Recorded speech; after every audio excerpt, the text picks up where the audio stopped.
And your इसे क्या बोलते हैं, सॉरी फ्लिट्स। इंदौर के चर्चित सोनम रघुवंशी केस की चर्चा अभी ठंडी भी नहीं पड़ी थी कि महाराष्ट्र से एक और ऐसी कहानी सामने आई है जिसने लोगों को हैरान कर दिया है। वहां भी एक होने वाली शादी, एक खुशहाल दिखता रिश्ता, भविष्य के सपने और फिर अचानक हुई एक मौत। शुरुआत में इसे हादसा माना गया, लेकिन जैसे जैसे जांच आगे बढ़ी, कहानी का पूरा चेहरा ही बदलता चला गया। मामला पुणे जिले के लोहागढ़ किले का है। 24 साल के केतन अग्रवाल की मौत को पहले एक ट्रैकिंग हादसा बताया गया था। कहा गया कि पहाड़ पर घूमने के समय उनका संतुलन बिगड़ गया और वह करीब 350 फीट गहरी खाई में गिर गए। परिवार सदमे में था, लेकिन उन्हें यही लगा कि ये एक दर्दनाक दुर्घटना है। किसी ने नहीं सोचा था कि कुछ दिनों बाद यही मामला कथित हत्या की साजिश के रूप में जांच के दायरे में आ जाएगा।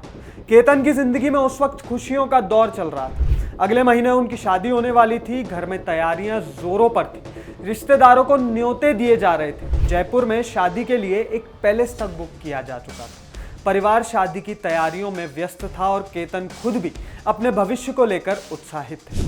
शादी से पहले एक और खास मौका आने वाला था।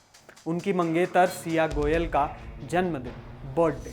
परिवार के मुताबिक इसे खास बनाने के लिए महाबलेश्वर के एक लग्जरी रिसोर्ट में कार्यक्रम की तैयारियां की जा रही हैं। बताया जाता है कि इसके लिए करीब 40 कमरे भी बुक किए गए। यानी एक तरफ शादी की तैयारियां थी, दूसरी तरफ जन्मदिन के जश्न की तैयारियां। इतना ही नहीं, शादी से पहले दोनों की बाली ट्रिप भी प्लान थी, लेकिन आखिरी वक्त पर उसे रद्द करना पड़ा था। कारण बताया गया कि सिया का पासपोर्ट खो गया है।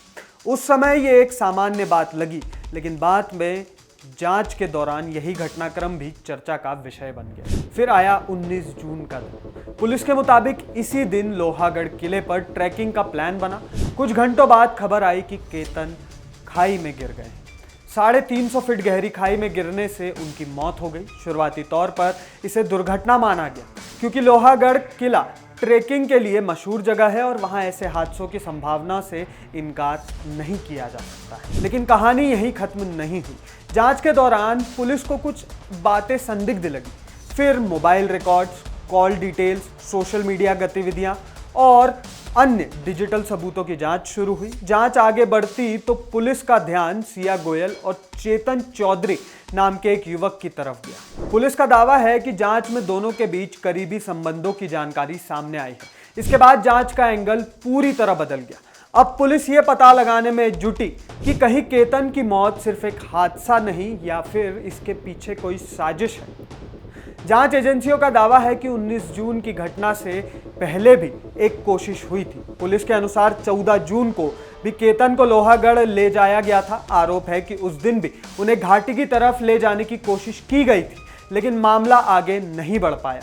हालांकि इन दावों की पुष्टि अभी न्यायिक प्रक्रिया के बाद ही हो सकती है। पुलिस का आरोप है कि 19 जून को फिर ट्रैकिंग के बहाने लोहागढ़ पहुंचा गया और वहीं कथित साजिश को अंजाम दिया गया। हालांकि आरोपों की सच्चाई का अंतिम फैसला अदालत ही करेगी। परिवार के लिए सबसे बड़ा झटका ये था कि जिस मौत को वो एक हादसा मानकर स्वीकार करने की कोशिश कर रहे थे, अब वह कथित हत्या की जांच में बदल चुकी है। जिस लड़की से अगले महीने शादी होनी थी, वही अब पुलिस जांच के केंद्र में है। फिलहाल पुणे ग्रामीण पुलिस ने सिया गोयल और चेतन चौधरी दोनों को हिरासत में लेकर पूछताछ शुरू की है। पुलिस पूरे घटनाक्रम की टाइमलाइन जोड़ने और हर कड़ी को समझने की कोशिश कर रही है। एक पोस्ट भी यहां पर सिया ने किया था, अपने इंस्टाग्राम पर स्टोरी डाली थी, वो भी आप देख सकते हैं। इसमें वो दुख मना रही है कि उन्हें अपना मंगेतर छोड़कर चला गया। 1 महीने बाद शादी होनी थी, जन्मदिन की तैयारियां चल रही थी, विदेश यात्रा के सपने देखे जा रहे थे, लेकिन अब पूरा परिवार सिर्फ एक सवाल का जवाब ढूंढ रहा है। आखिर केतन की मौत एक हादसा थी या फिर उसके पीछे कोई ऐसी कहानी छिपी थी जिसका अंदाजा किसी को नहीं था। आपकी क्या राय है इस पूरे मामले पर? आपकी राय आप हमारे साथ कमेंट बॉक्स में शेयर करना ना भूलें। मैं हूं सार्थक नायक और आप देख रहे हैं IBC 24 डिजिटल।